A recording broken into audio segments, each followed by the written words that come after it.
मैं दिल्ली के एक फैक्ट्री में काम करता हूँ। मेरा घर फैक्ट्री से 5 किलोमीटर की दूरी पर है।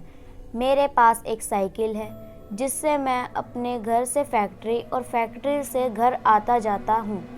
एक दिन जब मैं फैक्ट्री से घर जा रहा था तो रास्ते में मुझे एक लड़की दिखाई दी और वह मुझे घूर घूर के देख रही थी। मैं उसे टालते हुए अपने घर की ओर निकल पड़ा।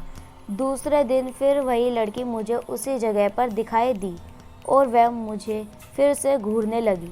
फिर भी मैंने उसकी तरफ पलट के नहीं देखा और अपने घर की ओर निकल पड़ा।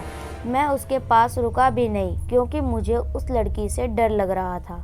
वह लड़की कई दिनों तक मुझे देखती रहती थी।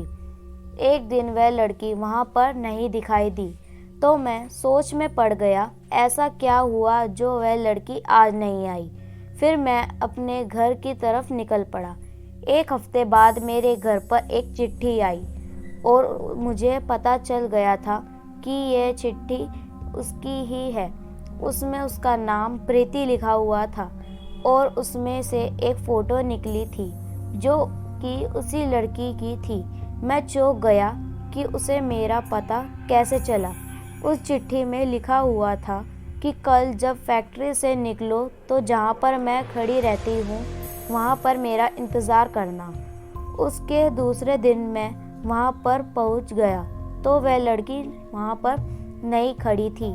मैंने काफ़ी इंतज़ार किया, फिर मैं अपने घर की तरफ चल दिया और तभी मुझे याद आया कि वो जो चिट्ठी आई थी उसमें उसका पता तो होगा।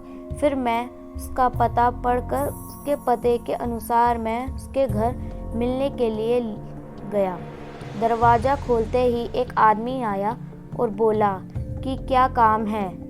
तो मैंने बोला कि मुझे प्रीति से मिलना है।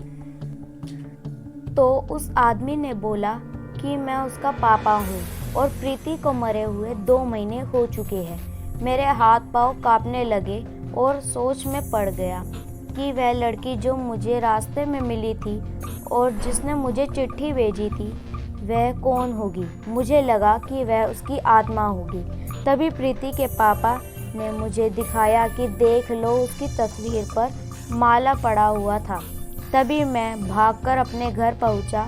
फिर मैंने उस चिट्ठी को जला दिया और उस दिन के बाद से मैंने कभी भी अनजान लोगों से मिलना और बात करना बंद कर दिया।